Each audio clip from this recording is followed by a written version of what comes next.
할렐루야. 반갑습니다.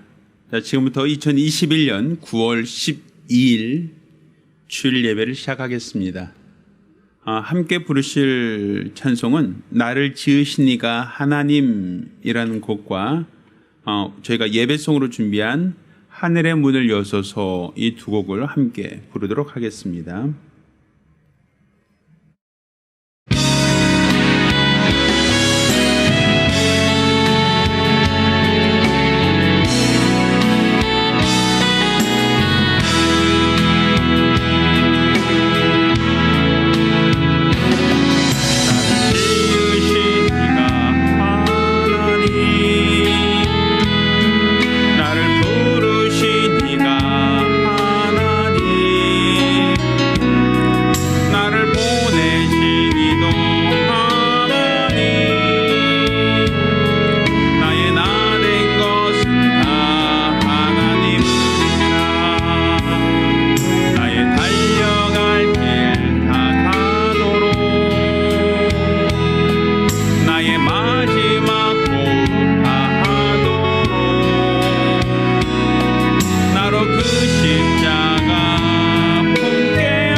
하늘의 문을 여소서 함께 부르겠습니다.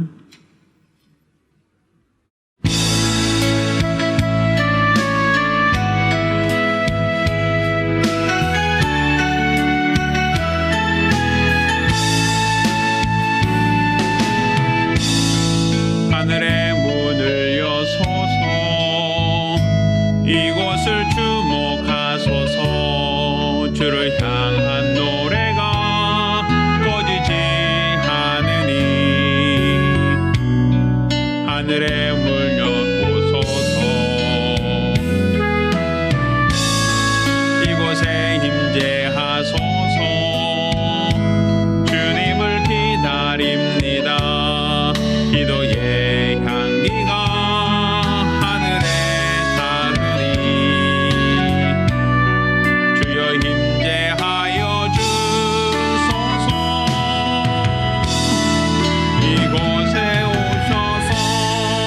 이곳에 앉으소서.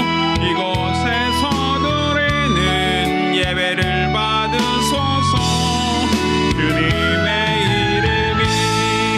주님의 이름만이 오직 주의 이름만 이곳에 있습니다. 이곳에 오셔서 이곳에 앉으소서. 이곳에서 드리는 예배를 받으소서. 주님의 이름만이 오직 주의 이름만 이곳에 있습니다. 한 번 더 합니다. 하늘의 문을 여소서. 이곳을 주목하소서. 주를 향한 노래가 꺼지지 않으니 하늘을 열고 보소서. 이곳에 임재하소서. 주님을 기다립니다. 기도의 향기가 하늘에 닿으니 주여 임재하여 주소서. 이곳에 오셔서 이곳에 앉으소서. 이곳에서 드리는 예배를 받으소서. 주님의 이름만이 오직 주의 이름만 이곳에 있습니다. 이곳에 오셔서 이곳에 앉으소서.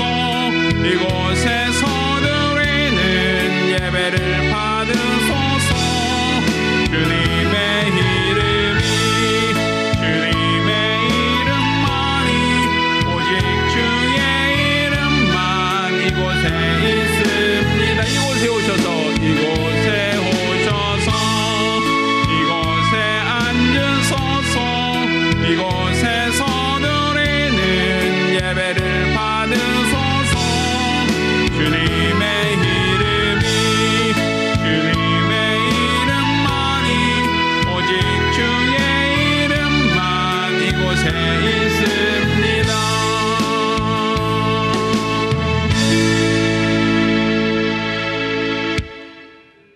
은혜로우신 아버지 하나님, 우리로 주 앞에 나와 예배드리게 하심을 감사드립니다.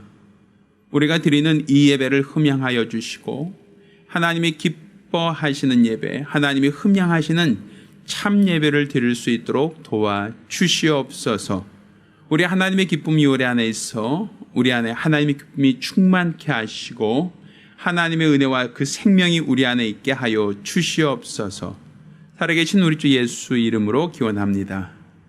아멘. 찬송가 434장 함께 찬송합니다.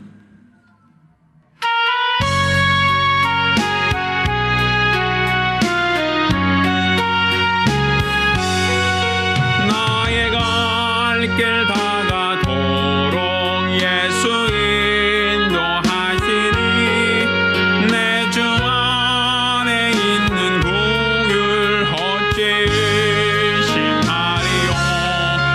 믿음으로 사는 자는 하늘 위로 받겠네. 무슨 일을 만나든지 만사 영통하리라.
우리 같이 기도합니다. 우리 같이 기도하실 때 지난 한 주간 우리가 우리 하나님 앞에 범죄한 것, 하나님 앞에 어리석고 연약했던 우리의 모든 과오를 자복하며 한 목소리로 참여 기도합니다. 하나님 아버지, 우리 하나님께서 우리를 사랑하심을 참으로 감사드립니다. 우리가 우리 하나님께 나와 믿음으로 기도하며 하나님의 뜻을 구하게 하심을 감사드립니다. 세상으로 향하는 나의 눈을, 세상으로 향하는 나의 발걸음을 돌이켜 주님을 향하게 원합니다. 부활의 표대를 향하여 다름질했던 바울처럼 내 눈을 주를 바라보는 눈으로, 내 걸음을 주님을 향하는 발걸음으로 옮겨올 수 있도록 도와주시옵소서. 하나님의 말씀이 우리에게 생명이 되고 은혜가 되고 능력이 되어지기를 원합니다. 명하시고 말씀하시는 걸어간 뜻이 일평생 하나님이 기뻐하시는 걸음걸음이 되어지기를 원하오니 우리 하나님께서 도와주시고 도와주시옵소서. 우리에게 향하신 우리 하나님의 인자하심을 찬양하며 감사하며 일평생 믿음으로 살기 원하오니 하나님께서 도와주시고 도와주시옵소서. 온전히 우리 하나님 아버지만을 높이며 하나님 아버지만을 바라며 또 하나님 아버지만을 사모하며 신뢰하며 우리 주가 원하시는 거룩한 뜻대로 사용되어지는 거룩 복된 성도들, 믿음의 사람들이 되어지기를 원하오니 거룩하신 아버지 하나님, 아버지 도와주시고 도와주시옵소서. 참 마음과 참 믿음으로 드려지는 거룩한 예배, 믿음의 예배가 되어질 수 있도록 하나님께서 친히 주장하시고 축복하여 주시옵소서. 온전히 우리 하나님께서 영광 받으시는 복되고 거룩한 성도들이 될 수 있도록 도와주시옵소서.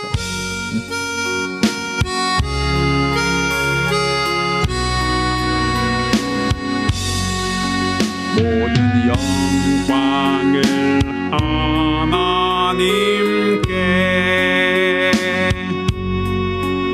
모든 영광을 하나님께,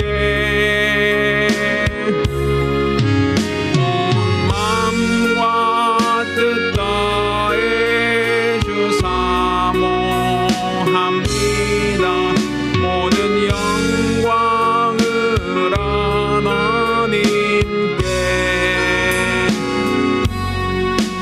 하나님 찬양 받으소서. 하나님 찬양 받으소서. 온 마음과 뜻 다해 주 찬양합니다. 하나님 찬양 받으소서.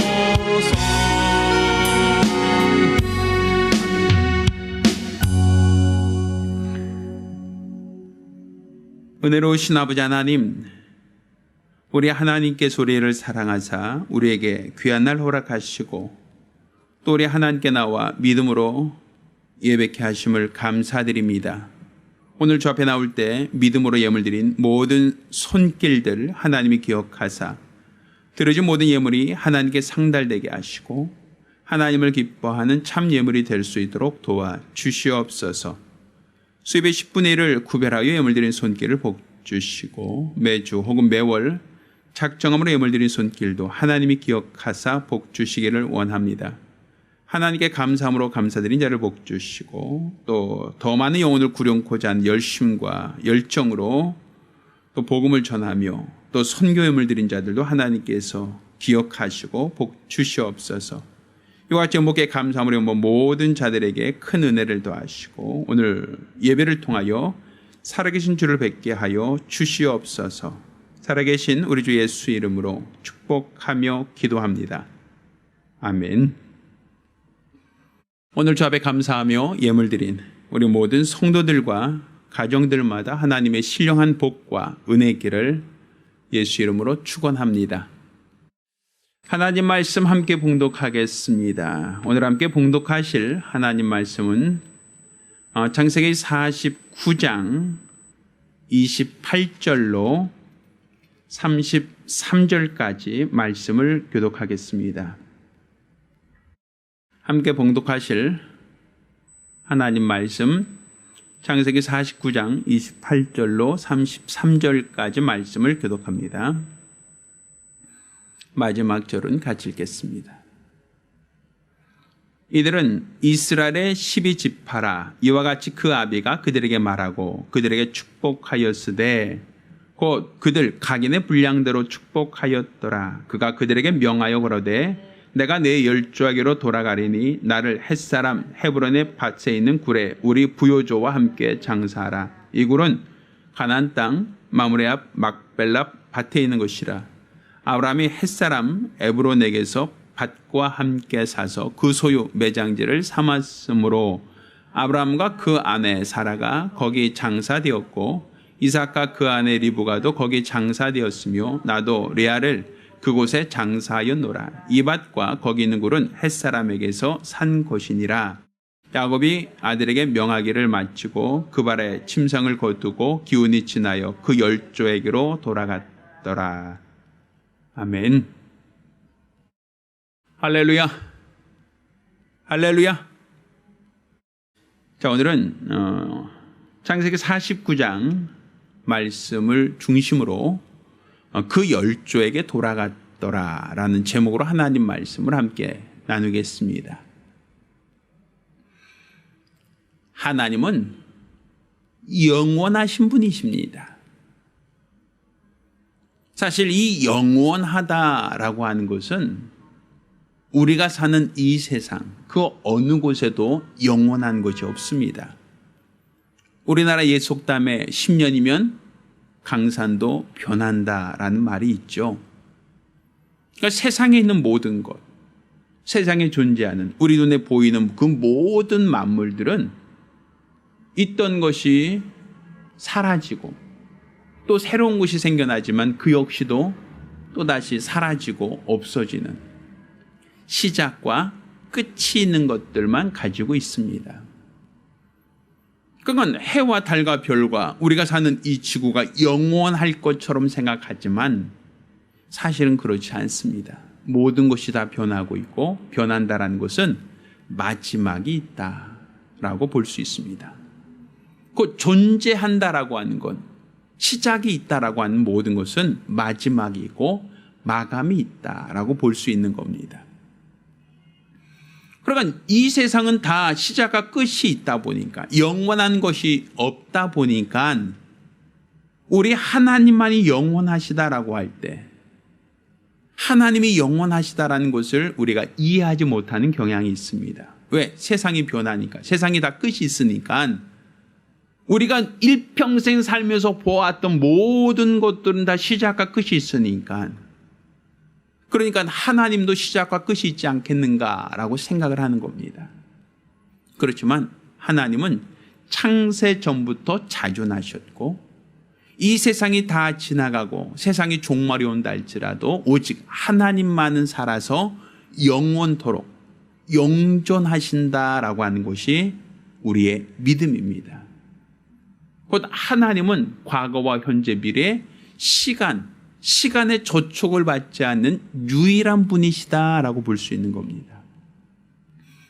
이렇게 영원하신 하나님께서 유한한 세상을 창조하실 때 이 세상 모든 것은 유한하게 만들었지만 우리 인간, 곧 하나님의 형상의 모양으로 지은 우리 인간에게는 그 코에 생기를 불어넣으사 생명이 되게 하셨습니다.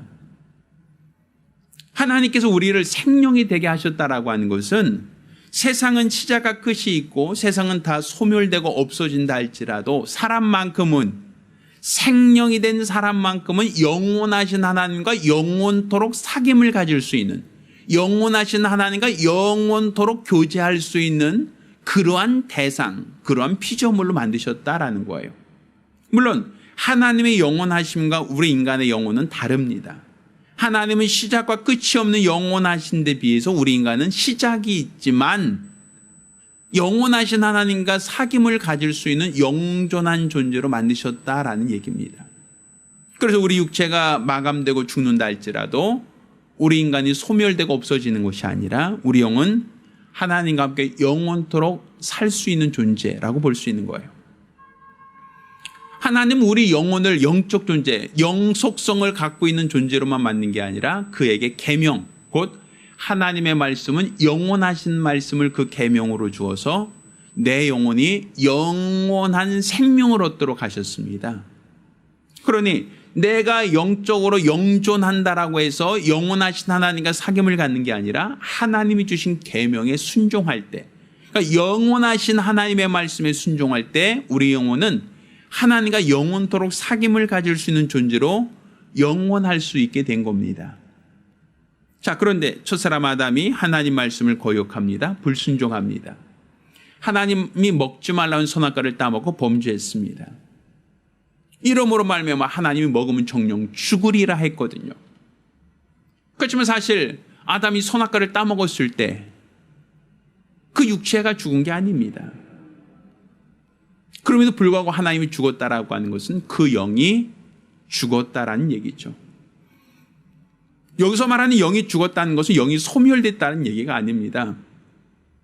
영원하신 하나님과의 관계가 끊어졌다라는 거예요. 그러니까 영원하신 하나님과의 관계가 끊어졌다는 것은 우리 인간의 영적인 속성은 가지고 있지만 영생할 수 있는 능력을 잃어버렸다라는 것이죠. 하나님과 사귐을 가질 수 있는 영원한 생명을 잃어버린 존재, 이것을 우리는 죄라고 얘기합니다. 성경은 죄의 싹은 사망이다라고 말씀하죠. 그러니까 결국 우리 인간에게 죽음, 사망이라고 하는 것이 찾아온 것은 결국 우리 인간이 영원하신 하나님을 떠난 죄가 우리에게 들어왔기 때문에 그 죄로 말미암아 죽음이라는 것, 사망이라는 것이 우리의 현실이 된 겁니다. 하나님은 선악과를 따먹은 아담과 하와에게 너는 흙이니 흙으로 돌아가라 하고 말씀하십니다. 그리고 아담을 타락시킨 옛뱀에게는 하나님께서 너는 배로 종신토록 기어다니며 흙을 먹을 수 있다. 흙을 먹으라 이렇게 말씀하시죠. 사실 여기서 흙이라고 하는 것은 아담이 흙으로 돌아가라고 하셨던 그 육체, 그 몸을 의미한다라고 볼 수 있습니다. 자, 그런데 분명 하나님께서 우리 육체는 흙이니 흙으로 돌아가라 하신 분이 뱀에게는 흙을 먹으라 했단 말입니다. 흙을 먹잇감으로 삼을 수 있다라는 그 권리를 부여하셨다라는 것이죠. 그러니까 결국 우리 인간이 흙으로 돌아갈 수밖에 없는 우리 인간이 뱀의 먹잇감이 되었고 그들의 사냥감이 되었다라고 하는 것이 우리 인간의 불행이고 우리 인간의 숙명이 되었다라고 볼 수 있는 겁니다. 자, 이렇게 영원한 속성, 하나님이 부여하신 생명으로 지음받은 자가 하나님과의 관계가 끊어짐으로 말미암아 죽음이 찾아왔고 또 우리 인간이 흙으로 돌아갈 수밖에 없는 인생, 우리를 삼키려고 하는 마귀가 끊임없이 우리를 우는 사자처럼 삼키려고 하는 이 세상에 살게 된 우리 인간은 하나님이 처음 우리에게 주었던 그 영혼에 대한 사모하는 마음이 있단 말입니다. 우리 하나님께서 우리에게 영혼을 사모하는 마음, 그 영원한 것을 사모하는 그 마음을 주신 이유가 무엇인가? 결국 하나님과의 관계를 회복할 수 있는 속성, 하나님과의 관계를 회복해야만 된다라고 하는 그 당위성을 우리 인간에게 본능으로 주신 겁니다. 그러니 우리 인간들은 육체가 살면서 영원하기를 원해요. 그렇지만 육신이 영원하지 않거든요. 아무리 내가 노력하여 운동을 하고 좋은 음식을 먹고 자신을 절제하고 금주한다 할지라도 우리 육체는 어느 한순간 마감이 있고 죽음이 이르러요. 영원하지 않죠. 과거 이집트에서는 사람을 미라로 만들었어요. 사람이 죽었다 할지라도 다시 그 영이 돌아와서 다시 살아날 수 있는 불멸의 존재가 되지 않을까라고 기대했던 겁니다. 그렇지만 어떤 미라도 다시 살아난 적이 없고 다시 생명을 보존하거나 시작한 경우가 없죠. 결국 세상 사람들이 노력함으로써 영혼에 참여할 수 없다라는 거예요. 사람들이 영혼에 대한 사모하는 마음, 영혼에 이르고자 하는 그 속성은 있지만 인간의 노력과 인간의 수고와 인간의 어떤 방법으로도 영혼에 이를 수는 없게 되었다라는 것이죠. 그래서 하나님께서 그 아들 예수를 세상에 보내신 겁니다. 하나님께서 세상에 예수를 보내신 것은 죄로 말미암아 영원한 심판, 영원한 형벌, 죽음에 이르게 된 자들을 살리시려고, 그들을 죽음에서 생명으로 옮기시려고 예수를 보내신 겁니다. 그러니 우리 주 예수 그리스도께서 오셔서 우리의 모든 죄와 허물을 대신 담당하고 십자가에 달려 죽으신 것은 결국 우리를 살리시려고 하는, 죽음에 내팽개치지 아니하고 우리를 다시 소생케 하시려고 하는 하나님의 은혜, 하나님의 사랑이라고 말할 수 있는 겁니다.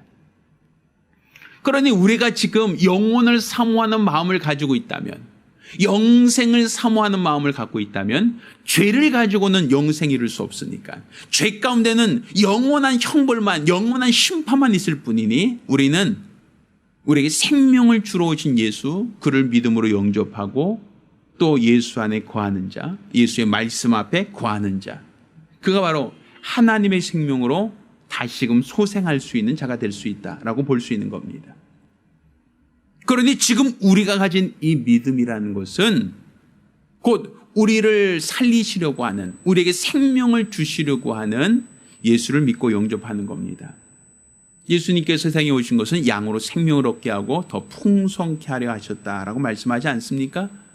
그러니 우리가 예수를 믿고 영접할 때만 우리에게 하나님이 우리에게 주시고자 했던 영원한 생명을 얻을 수 있고 또 그로 말미암아 영원한 하나님과 사귐을 가질 수 있는 존재가 될 수 있다라고 볼 수 있는 겁니다. 자, 그런데 문제는 예수님이 오셔서 생명을 주시고 예수님이 오셔서 우리에게 모든 죄와 허물을 대속하시며 우리에게 영생의 약속을 주셨지만 문제는 예수님이 오시기 이전 사람들, 구약의 사람들은 어찌 됐는가라는 거예요. 구약에 있는 사람들, 그들은 사실 어떻게 본다면 예수가 오시기 전이니까 어찌 보면 그들은 멀리서 바라보며 장차 오실 메시아, 장차 오실 여제후손을 사모하는 마음은 있었지만 사실 그들은 예수를 눈으로 보거나 만난 적은 없단 말입니다. 저 사람 아담이 범죄했을 때도 여제후손을 약속하셨지만 사실 아담이 여제후손을 본 적이 없죠. 하나님께서 아브라함에게 대적의 문을 얻을 아들을 주겠다고 약속하셨지만 대적의 문을 얻을 아들 이삭은 보았을지언정 예수를 본 적은 없단 말이에요. 그럼 그들은 어떠한 믿음을 갖고 있느냐라는 거예요.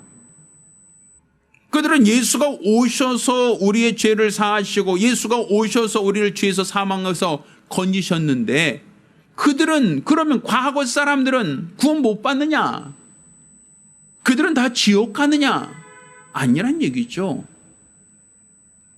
우리가 성경에 부자와 나사로 비유를 예수님께서 말씀하셨는데 부자와 나사로 모두가 이 땅에 살다가 육체의 마감, 죽음을 경험했었죠.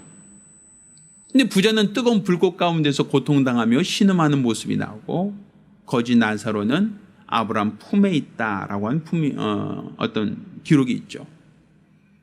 그러면 아브라함 품으로 들어간다는 것은 뜨거운 불꽃 속에 있다라고 하는 의미가 아니란 말입니다. 뜨거운 불 속에서 그 고통당하는 모습과는 비교된단 말이죠. 그러면 거지 나사로는 어디 있었느냐? 아브라함 품에 있었다. 아브라함 품이라고 하는 것은 결국 아브라함의 뱃속으로 들어간다는 얘기가 아니라 하나님이 아브라함에게 약속하셨던 그 약속 안으로 들어간다라는 얘기가 될 겁니다. 꼭 하나님께서 대적의 문을 얻을 아들을 주겠다는 그 약속을 주신 그 약속. 그러니까 장차 오실 일을 사모하며 기다리는 그 약속 안에 그들은 머물러 있는 겁니다. 비록 육체는 죽었다 할지라도 그들의 믿음이 살아있다는 거죠. 육체는 흙으로 돌아갔다 할지라도 그들은 여전히 살아서 장차 오실 일을 기다리고 있다라고 하는 것이겠죠. 그러니 이 구약에 있던 사람, 율법 아래 있던 사람들은 다 죽어서 흙으로 돌아간다. 육체는 죽어서 흙으로 돌아간다. 이렇게 우리가 기록하고 있고 알고 있는데 그런데 오늘 본문을 보면 육체가 죽어서 흙으로 돌아갔다라고 표현하지 않고 그 열조에게로 돌아갔다 이렇게 표현 쓰고 있단 말이에요. 왜 육체의 죽음을 열조에게 돌아갔다라고 표현하고 있는가? 물론 이스라엘에 수많은 왕들이 있었죠. 또 왕들을 보면 왕들의 일대기가 쭉 나오고 나서 왕들이 죽었을 때 열조에게로 돌아갔느니라라는 표현이 있는 반면에 또 한편으로는 열조에게 들어갔다라고 하는 표현을 사용하지 않는 왕들도 있어요. 그건 우리가 그 열왕기상 열왕기하를 쭉 읽다 보면 거기서 열조에게로 돌아간 왕이 있고 그 표현이 없는, 열조에게로 돌아갔다는 그 표현 자체가 없는 그런 왕도 있거든요. 근데 대체적으로 하나님의 율법을 섬기고 하나님 말씀대로 섬기던 사람들은 열조에게로 들어갔다는 표현을 쓰고, 반면에 전쟁터에서 죽거나 아니면 또 다른 어떠한 이유로 하나님께 벌받은 우상을 섬기다가 하나님이 버리신 자들은 대부분 열조에게로 돌아갔다는 표현을 사용하지 않습니다. 자, 이스라엘 사람들에게 있어서 열조에게 돌아간다는 것은 무슨 의미가 있냐면 가족묘에 장사된다는 의미가 있는 거예요. 이 가족묘에 장사된다라고 하는 것은 우리가 알고 있는 것처럼 우리나라는 그 묘가 봉봉을 세워지죠. 각각의 그 선산이라 그래서 조상이 묻힌 산에 그 자손들이 그 아래에 묻히고 또 그 손자들이 그 아래에 묻혀서 산 전체가 공동묘지가 되는 경우가 있죠. 근데 이스라엘은 좀 달라요. 우리나라하고 좀 장례 풍속이 좀 달라요. 이스라엘은 굴을 파서 그 굴 안에나 그 장사를 지냅니다. 그런데 그 굴 안에 그 흙을 파고 들어와서 굴을 만들고 굴 안에 보면 사람이 돌아가셨을 때, 죽었을 때 눕는 그 돌판이 있어요. 거기다 사람들을 가매장하는 겁니다. 사람이 죽으면 세마포 옷을 입히고 유약, 향품을 바른 다음에 그냥 그 안에 묘실 안에다 그냥 갖다 두는 거예요.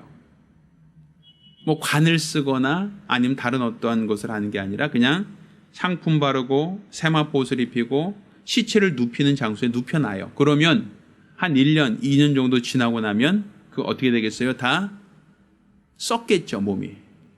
몸이 다 썩고 나면 뭐가 남냐면 뼈만 남는단 말이에요. 그럼 나중에 한 1년, 2년 혹은 지나서 후손들이 다시 돌문을 열고 무덤에 들어가서 그 뼈를 다시 수습을 합니다.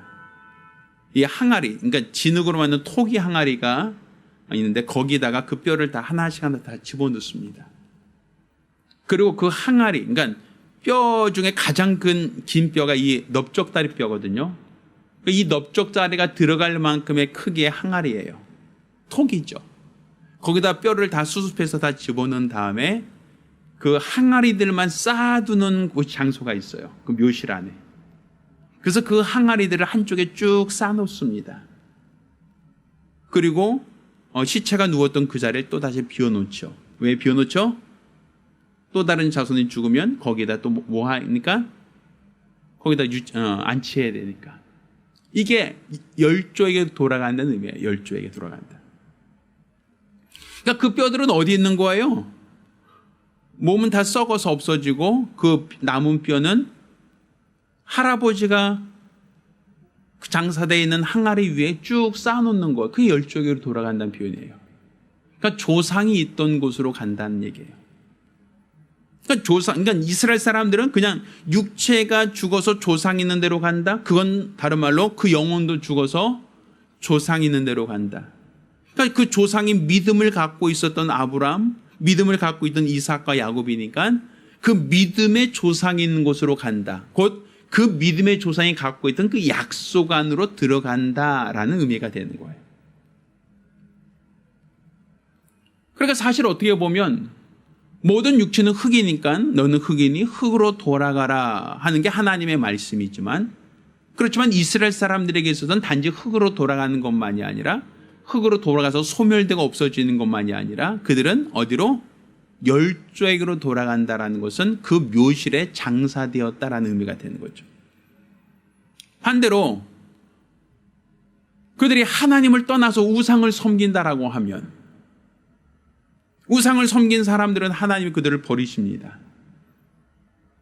그들을 버리시면 하나님께서 그들이 전쟁이 났을 때 돕질 않죠. 그럼 전쟁을 패하죠.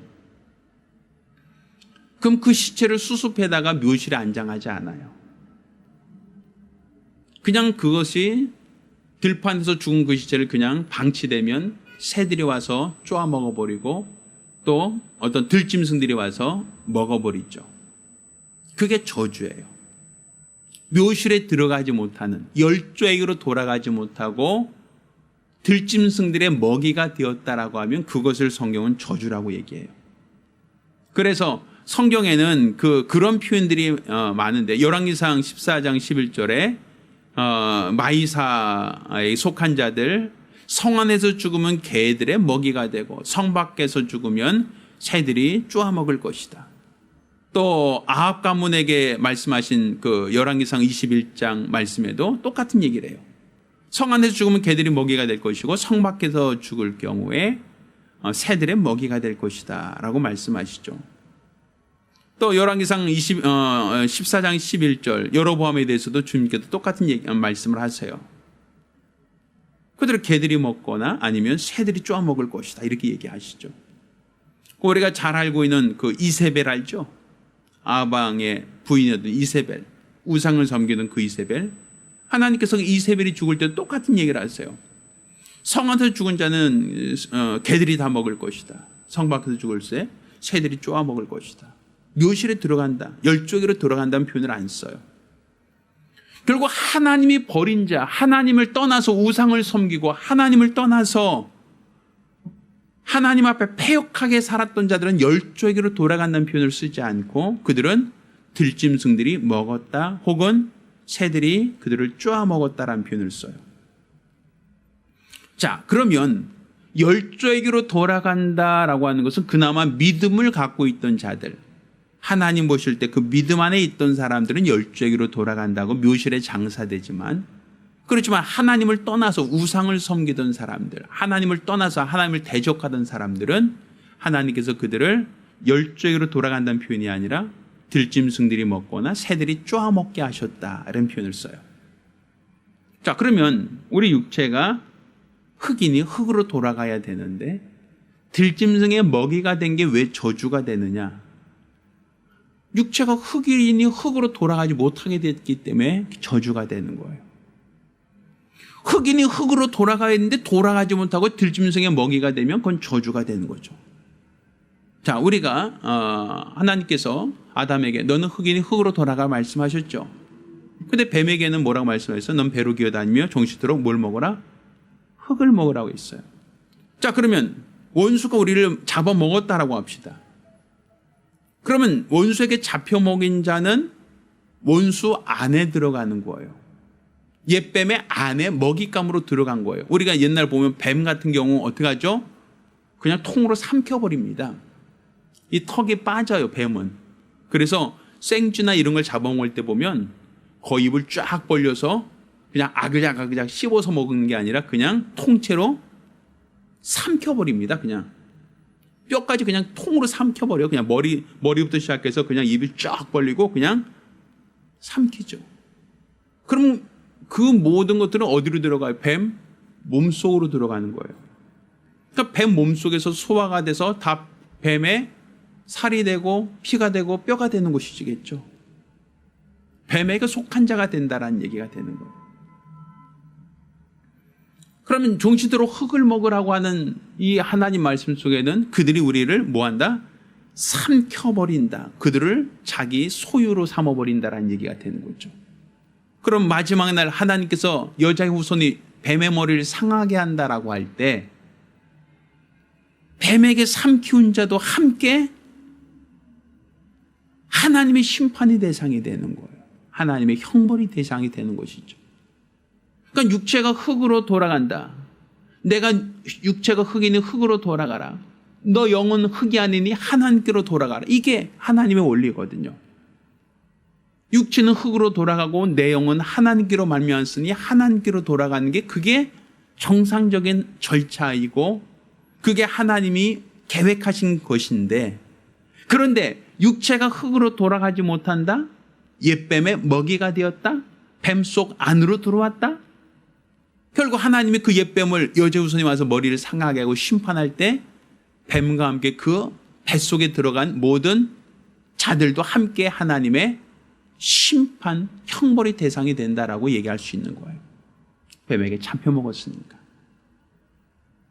곧 이스라엘 사람들이 죽어서 열조에게로 돌아간다는 것은 약속 안으로 들어가는 거예요. 그들이 우상을 섬기고 하나님을 대적한다면 그들은 뱀의 먹잇감으로 뱃속으로 들어가는 거예요.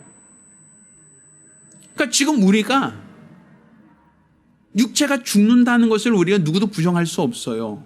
이거는 예수 믿는 사람은 안 죽는다, 예수 믿는 사람은 영원히 산다, 이런 얘기 없어요. 한 번 죽는 것은 사람에게 정한 것이요, 이렇게 돼 있죠. 히브리서 9장 27절에 보면 한 번 죽는 사람에게 정한 겁니다. 그 위에 뭐가 있다? 심판이 있다는 것이죠. 육체로 한평생 살다가 죽는 거라는 것은 뭐 사람에 따라서 어떤 사람은 어릴 때, 어떤 사람은 소년일 때, 어떤 사람은 청년일 때, 어떤 사람은 장년일 때, 어떤 사람은 노년일 때, 사람들마다 수명이 달라질 수 있어요. 사람들마다 수명이 다르니 짧게 사는 사람, 오히려 장수하는 사람 구분될 수 있죠. 그런데 분명한 것은 누구나 다 죽음이 있고 누구나 다 마감이 있고 누구나 다 끝이 있다는 거예요. 자, 그러면 끝이 있다고 할 때, 그럴 때 그 사람은 마감이 있으니까 다 죽음으로 끝나고 흙으로 돌아가는 거로 끝난다라고 생각하고 소멸로 끝난다고 생각하지만, 모두가 흙으로 돌아가고 끝난다가 아니라 열조에게로 돌아갈 자가 있다는 거예요. 믿음으로 돌아갈 자가 있다는 것이죠. 하나님의 약속 안으로 들어갈 자가 있다는 것이죠. 부자와 나사로 비유처럼 뜨거운 불 속에서 고통당할 자가 있는 반면에 아브라함 품으로 들어갈 자가 있다는 거예요. 한 번 죽는다는 것은 똑같지만, 그렇지만 다 죽음으로 다 똑같은 결과가 아니라 죽음 이후에 심판이 있다는 게 달라진단 말입니다. 그러니까 예수님께서 이 땅에 오셔서 십자가에 달려 죽으신 것은 우리가 영원히 살 수 있는, 육체가 영원히 살 수 있는 그 능력을 주려고 하는 게 아니에요. 우리 예수 믿는 사람들도 이 땅에서 70이요, 강간하면 80, 아무리 장수한다 할지라도 100년, 120년 이상을 사는 사람이 없단 말입니다. 그럼 예수께서 분명 십자가에 달려 죽으심으로 우리를 죄에서 구원하시고 사망에서 건지셨다라고 되어 있는데, 그런데 왜 우리가 영원히 죽을 우리 인간이 죽지 않고 살았다, 육체가 살았다, 이게 무슨 얘기입니까? 우리가 영원히 죽지 않을 수 있다? 아니란 말이에요. 예수가 십자가에 달려 죽으셨다고 하여 우리가 영원히 산다는 그 소망과 비전 없어요. 그럼 우리가 예수의 공로로 말미암아 우리가 죽었던 자들이 살아났다는 것은 결국 우리 육체가 아니라 우리 영혼이죠. 우리 영혼이 산다라는 것이겠죠. 결국 영원하신 하나님과 영원토록 사귐을 가질 수 있도록 우리 영혼이 신령한 몸을 입어서 하늘에서 하나님과 함께 영존할 수 있을 것이다라고 얘기하는 거 아니겠습니까? 그게 바로 우리가 갖고 있는 소망이고 우리가 갖고 있는 믿음이란 말이에요. 그럼 지금 우리가 가지고 있는 이 소망을 따라서 우리가 저 하늘나라 영광의 나라에 들어가고자 하는 것인데, 결국 예수께서 죄를 짊어지고 죽으심으로써 우리 안에 이뤄놓으신 것은 무엇이냐면, 죄로 인하여 죽을 자들을 살리사 하나님과 관계를 회복시키겠다, 우리에게 영생을 주셨다라는 것이 우리 주님이 하신 공로고 우리 주님이 우리에게 베푸신 은혜라고 볼 수 있는 겁니다. 그러니 지금 우리가 한번 죽는다는 것을 우리가 포기하는 게 아니라, 우리는 육체는 흙으로 돌아갈지라도 내 영혼은 하나님과 함께 영원토록 하나님 품 안에서 영원히 살 수 있다는 소망이 있는 거예요. 오늘 우리가 읽은 이 야곱, 믿음의 사람이었던 이 야곱도 영원히 살았다라고 얘기하지 않습니다. 그가 믿음이 있었고 복받기 사모했다. 그렇지만 그 역시도 죽었다. 육체가 마감이 있었다라고 얘기하죠. 그런데 성경은 그 죽음이라고 하는 것을 단순히 죽었다, 흙으로 돌아갔다라는 표현이 아니라 열조에게 돌아갔다, 이렇게 표현하고 있어요. 단순히 죽었다, 소멸되었다, 인생이 끝났다가 아니라 열조에게로 돌아갔다. 결국 조상이 가지고 있던 믿음 안으로 들어갔다라는 거예요. 장차 오실 예수, 생명의 주가 오실 때까지 그들이 믿음 안에서 기다리고 기다리는 그러한 자리로 들어갔다라는 것이겠죠. 그러니 우리가 단순히 육체가 죽지 않고 영원히 살 수 있다는 걸 믿는 자들이 아니라 육체는 한번 죽는 것은 정한 것이니 모든 사람의 육체는 죽음에 이릅니다. 너는 흙이니 흙으로 돌아가라 하셨으면 흙으로 돌아가는 것으로 끝나는 겁니다. 그렇지만 열조에게로 돌아간 자가 있는 반면에 들짐승이나 새들의 먹이가 된 자들도 있지 않습니까? 하나님의 약속 안으로 들어오지 못한 자들, 하나님의 말씀을 거역하고 우상을 섬기며 하나님의 진노를 받았던 자들은 결국 그들의 육체가 짐승의 먹이가 되거나 새들의 먹이가 되었던 것을 우리가 볼 수 있단 말이에요.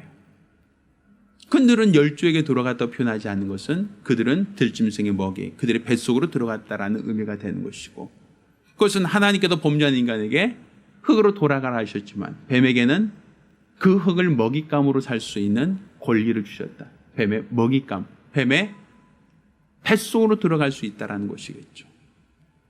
그러니까 약속 안으로 들어오지 못한다는 것은 뱀의 먹잇감이 되는 겁니다. 하나님이 뱀을 심판할 때, 옛뱀을 하나님께서 심판하고 여제우선이 뱀의 머리를 상하게 할 때 뱀과 함께 그 뱀의 뱃속에 들어온 자들도 함께 하나님의 심판의 대상이 될 수밖에 없어요. 우리 육체가 흙으로 돌아가고 내 영이 하나님께로 돌아가지 못한, 열조에게로 돌아가지 못한 그 영혼은 저주받은 영이 되는 것이고, 뱀의 먹이가 된 자들은 결국 하나님이 마지막 날 심판하실 때 마귀와 함께 그에 속한 모든 자들을 함께 불못에 던질 것이다 라고 성경은 기록하고 있습니다. 그러니까 그것을 막기 위해서 뱀의 먹잇감으로 전락된 자들을 구원하기 위하여 예수가 오신 것이고, 예수께서 십자가에 달리신 것이고, 그가 죽기까지 애쓰고 수고하셨던 것은 뱀의 먹잇감으로 뱀의 뱃속에서 영원한 심판과 형벌을 당할 자들을 건져내시고 그들을 구원하시고, 그 육체가 흙으로 돌아간다 할지라도 그 영혼은 아버지께로 돌이키고자 하는 하나님의 은혜라고 볼 수 있는 겁니다. 따라서 우리가 지금 예수를 믿는 이 믿음은 단지 이 땅에 살면서 육체가 더 오래 삽시다, 육체가 이 땅에서 더 부자가 됩시다, 육체가 이 땅에서 더 높은 지위와 관직을 얻읍시다, 이런 어떠한 세속적인 복을 목적으로 하는 것만이 아닙니다. 그게 궁극적인 목적이 아니라 영원하신 하나님과 영원토록 사귐을 가질 수 있는 존재, 영원하신 하늘에 소망 두고 우리가 그리스도 안에 속하는 자가 되고자 하는 것이 예수가 이 땅에 오신 목적이고 십자가에 달리신 이유가 되기도 하고, 우리가 예수를 믿고 영접한 이유, 그 이유가 됩니다. 구약시대 사람들이 죽어서 열조에게 돌아가는 것처럼 우리는 죽어서 그리스도에게 속한 자가 되고 하나님 품속으로 들어가는 자가 되어야 됩니다. 그것이 바로 예수의 공로고, 또 예수의 공로를 힘입은 자들만이 아버지 품으로 돌아갈 수 있다라는 것 깨닫기를 예수 이름으로 축원합니다. 이제 다음 돌아온 주간이 이제 추석 한가위 주간이죠. 사람들이 이번 주간에 벌초 다닙니다. 선산에 가서 제초 작업을 하죠. 그러면서 과거 조상들, 과거 우리 어르신들이 묻었던 장소에 가서 어떤 묘에 성묘하지 않습니까? 우리는 그것을 통해 뭘 합니까? 이 땅에 살았던 모든 사람들이 육체가 마감이 있다는 거 우리는 볼 수 있지 않습니까? 영원하지 않은 건 볼 수 있지 않습니까? 이제 불과 몇 년 후, 몇십 년 후에는 그 옆자리에 내가 안장될 수도 있다는 것 여러분 생각하지 않겠습니까? 내 육체가 흙으로 돌아가기 전 우리는 열조로 돌아갈 만한 믿음이 있는지, 그리스도에게 속할 수 있는 믿음이 있는지 우리 자신을 되돌아볼 수 있어야 됩니다. 만약 우리가 그리스도에게 속하지 못한다면 우리는 뱀의 먹잇감, 뱀의 뱃속에 들어가 뱀과 함께 영원한 심판과 형벌을 당할 수 있기 때문입니다. 그래서 구약시대 사람들이 다 열조에게 돌아가기를 소망하였고 사모했던 것처럼 우리는 그리스도에게로 들어가고자 하는 사모함, 열심, 소망이 있어야 됩니다. 이러한 소망을 갖고 영생의 소망 갖고 신앙생활하는 거룩 복된 성도들이 되기를 예수 이름으로 부탁드립니다. 기도하겠습니다. 우리가 같이 기도하실 때 우리가 영생의 소망 두고 믿음으로 살아갈 수 있도록 도와주시옵소서. 우리 육체가 영원하지 않고 분명 마감이 있습니다. 그렇지만 구약시대 사람들은 자기가 열조에게로 돌아가기를 소망하고 소망했던 것처럼 우리는 그리스도 안에 들어가기를 소망해야 되고 예수 안에서 아버지 집에 들어가고자 하는 사모함이 있어야 됩니다. 주여 나로 그리스도 예수의 공로를 힘입어 아버지 안에 거하는 자, 하늘에 소망 두고 믿음으로 살아간 자가 될 수 있겠다라고 간절히 사모하며 한 목소리로 기도합니다. 은혜로우신 아버지 하나님, 우리가 그리스도 예수를 알고 믿고 의지함으로써 하늘에 속한 자가 되게 하시고 하늘에 소망을 둔 자가 되게 도와주시고 그리스도 예수를 따라 아버지 품에 들어갈 자들이 될 수 있도록 도와주시옵소서. 율법 아래 있던 자들이 열죄에게로 돌아가고자 하는 사모함과 열심을 갖고 이 땅에서 믿음을 갖고 하나님의 약속을 사모하며 살아가다가 결국 육체가 마감되면 그 유품을 열죄에게로 돌아가게 하였던 것처럼 바로 우리도 하나님을 아는 거룩한 믿음, 예수 그리스도의 공로를 힘입은 거룩한 믿음을 갖게 도와주시옵시고 우리가 이 땅에서 영원히 살지 못하고 어느 한순간 육체의 마감을 당했을 때 우리도 열조에게로 돌아가고자 했던 이스라엘 사람들처럼 아버지께로 돌아가고자 하는 사모함과 열심이 있도록 도와주시옵소서. 결단코 배로 기어다니며 흙을 먹으라고 했던 뱀의 먹잇감으로 전락되어 버린다면 우리가 뱀의 뱃속에 있게 되고 결국 뱀을 하나님께서 심판하실 때 그 뱃속에 있는 자들도 함께 하나님의 심판과 형벌을 받게 된다라는 것을 깨닫게 도와주시옵소서. 따라서 우리가 이 땅에서 한평 살다가 대충 마감되는 것으로 끝나고 소멸되는 것이 아니라 뱀의 먹잇감이 되면 결국 그것은 하나님의 심판의 대상, 하나님의 형벌의 대상이 될 수 있다라는 것을 기억하여 나 자신을 돌이켜 하나님께 속하고 나 자신을 돌이켜 하늘에 소망 두며 예수의 공로를 힘입어 저 하늘나라 영광의 나라에 들어가고자 하는 사모함과 열정이 있도록 도와주시옵소서. 살아계신 우리 주 예수 이름으로 기도드렸습니다. 아멘.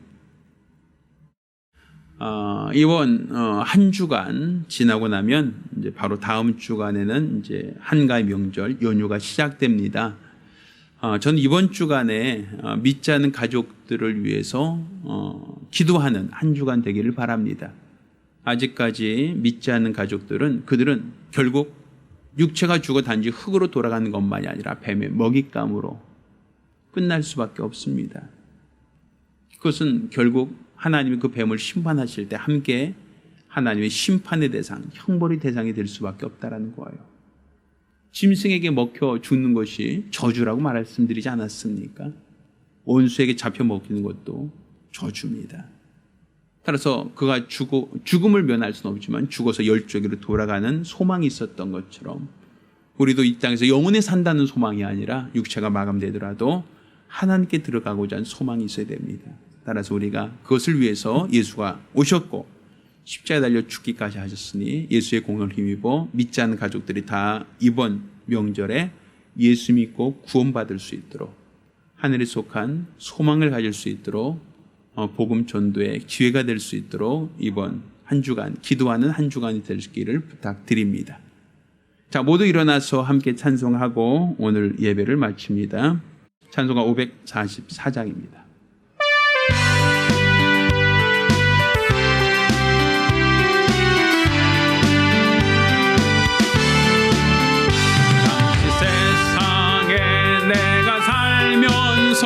항상 찬송 부르다가 날이 저물어 오라 하시면 영광 중에 나아가리. 열린 천국 문 내가 들어가 세상 짐을 내려놓고 빛난 멸류관 받아 쓰고서 주와 함께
이제는 우리 주 예수 그리스도의 은혜와 아버지 하나님의 극진하신 사랑과 보혜사 성령님의 교통하시고 역사하심이 하늘에 소망 두고 부활의 소망 갖고 일평생 살기로 열심한 우리 모든 성도들과 가정들 위해 이제로부터 영원까지 함께 있을지어다. 아멘. 자, 우리 하나님께 영광을 돌리겠습니다.